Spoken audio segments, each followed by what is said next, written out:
আনুমানিক কয় বছর আগে বন্ধ করেছিলেন? বন্ধ বলতে ফখরুদ্দিনের আমলে, মোহাম্মদুল ফখরুদ্দিনের আমলে যত 5,000 দিয়ে ভাঙে দিছি।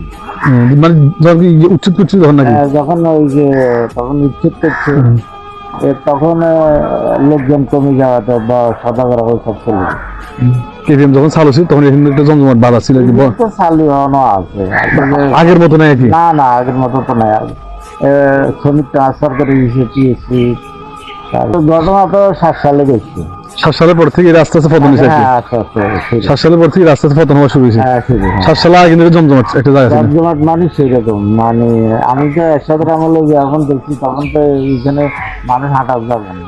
মানে এখানে মানুষ হাঁটার জায়গা ছিল না, এত পরিমাণ মানুষ ছিল। হ্যাঁ মাঠে মানে শুক্রবার দিন এলে মাঠে আমরা একটু দেরি করে গেলে আমরা দুপুর মধ্যে নামাজ পড়তে হইতো। এখন তো মসজিদের ভিতরে 1 লাইন দিলে নেওয়া। মানে 7 সালে আগে কিন্তু মসজিদে জায়গা হইতো না, যদি আজানে পড়ে যেতেন। হ্যাঁ মানে 12টা আগে যেত। যখন খুতবা পড়ে তখন তো বাইরে যাই নামাজ পড়তে হইতো। আল্লাহু আকবার। অত পরিমাণ মানুষ ছিল। আর এখন মুসল্লি নেই নামাজে। না এখন মুসল্লি নেই। একসাথে কিন্তু নামাজ পড়ার জন্য আমরা জায়গা পাইতেন না, কিন্তু মুসল্লি নেই।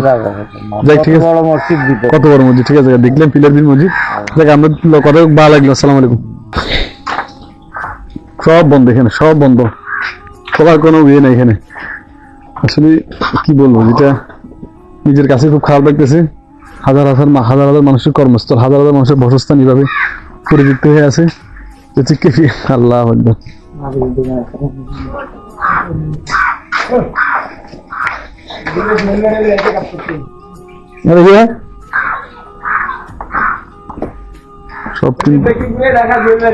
সব কিন্তু অবস্থা খুব খারাপ এখানে। আসলে আপনি কি কারো দোষ দিবেন বলেন? এটা কি আমাদের কপালের দোষ নাকি আমাদের ভাগ্যের দোষ? কার দোষ দিবেন বলেন? এটা কিন্তু আসলে মানুষের পতন হওয়ার আগে কিন্তু কিছু কারণ বিষয় থাকে। মানুষের পতন হওয়ার আগে অনেক কিছু দেখা দেয়। যেমন ধরেন, আপনি একটা জিনিস চিন্তা করেন, আমাদের পক্ষে সম্ভব এত এত সম্পদ জোগাড় করা, আর আমরা কিন্তু নিজের হাতে সবগুলো নষ্ট করে দিছি। হ্যাঁ, আমরা কিন্তু নিজের হাতে আমাদের কর্ম নষ্ট করেছি। এটা হচ্ছে আল্লাহু আকবার। এটা কিন্তু অনেক দামি একটা খাট। এটা কিন্তু এদের মনে হয় ছিল না, এটা কি ইতারার মিলাদুন নবী।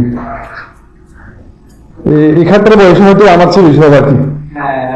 এই খাটটার বয়স কিন্তু এখন আমার চেয়ে বেশি হবে, কিন্তু এটা কিন্তু এখনো আমার তো শক্ত। আমি কিন্তু ছিল নরম ছিল। তো আসলে কি বলবো, দুঃখের কথা। এটা শুধু দুঃখের বিষয়। সবগুলো কিন্তু এখানে কিন্তু একসময় বড় একটা জমজমাট বাজার ছিল আর কি। মুরব্বী বললো কিছুক্ষণ আগে যে এখানে 12টার আগে যদি মসজিদে যাইতো তাহলে জায়গা পাইতো মসজিদের ভিতরে, 12টার পরে গেলেও কিন্তু মসজিদের বাইরে নামাজ পড়তে হতো। তো সব মিলিয়ে আর কি এক বিহাল অবস্থা কেভিএমের এখন।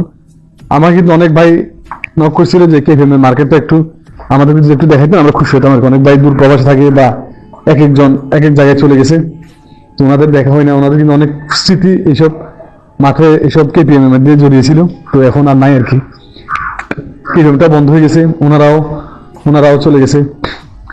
আসলে হাহাকার। আসলে আমরা বাঙালি তো ভাই, আমরা বাঙালি তো অল্পতে আমরা বাঙালি মানুষের ধ্বংস ছাড়া শুধু এত বড় মার্কেটের মধ্যে ঘুরে দোকান পেলেন। এটা হচ্ছে সেলুন দোকান। সব ছেলে এখানে আসবে, এটা কিন্তু দেখতে তেমন একটা স্মার্ট না। কেপিএম এর সব ছেলে এখানে কাটবে, মানে কেপিএম এর যত নিউ জেনারেশন আছে সবগুলো এখানে। ফুতুভাইয়ের দোকান। এটা কার দোকান? ফুতুভাইয়ের দোকান। এটা কি পরিচিত একটা পরিচিত মুখ পেলেন এখানে? ফুতুভাইয়ের দোকান বলে আপনি কেপিএম এক নামে পরিচিত। নিউ জেনারেশন বলেন আর বৃদ্ধ বলেন, হাই কোয়ালিটির দোকান আছে কিন্তু সবাই এখানে আসবে। যার একটা ভালোবাসার জায়গা আছে না, এই জায়গা থেকে সবাই এখানে চলে আসে আর কি। তো আসলে আমি যেটা বলতে চাচ্ছি আর কি, মানুষ মনে করেন আমরা একটা জিনিস, মানুষের ধ্বংস হইতে বেশিক্ষণ লাগে না। ধ্বংস হওয়ার মূল কারণ হচ্ছে যে কিছু কয়েকটা কারণ বলে আমি আপনাকে। মনে করেন আমি আমার পেটে ভাত আধবার এক কাপ আছে, আমি যদি 1.5 কাপ খাই বসে থাকি তাহলে আমার পেটটা এমনি নষ্ট হবে। তো আমরা 5 টাকা জিনিস 10 টাকা জিনিস 15 টাকা সরকারের টাকা, সরকারি মাল দরিয়া মেটাল একটা বিষয় আছে। তো এসবগুলো করতে করতে আজকে আমাদের পতন। যাই হোক ভাই, সব মিলে আমার খুব খারাপ লাগতেছে এইসব জিনিসগুলো দেখে। তো আপনারা সবাই দেখতে থাকুন, অনেক তো কথা বললাম, দেখতে থাকুন আপনারা। আমি আপনাদেরকে দেখে একটা জিনিস,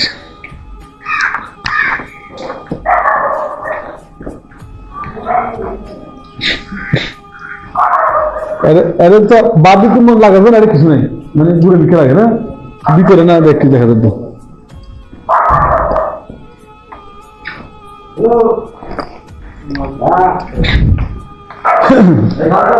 এখন মানে এর যে দিতে চাইলে তো কিছু বুঝতে পারে নাকি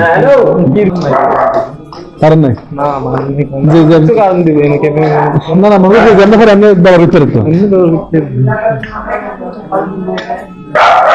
এত বড় মার্কেট অভিযোগ করে আছে।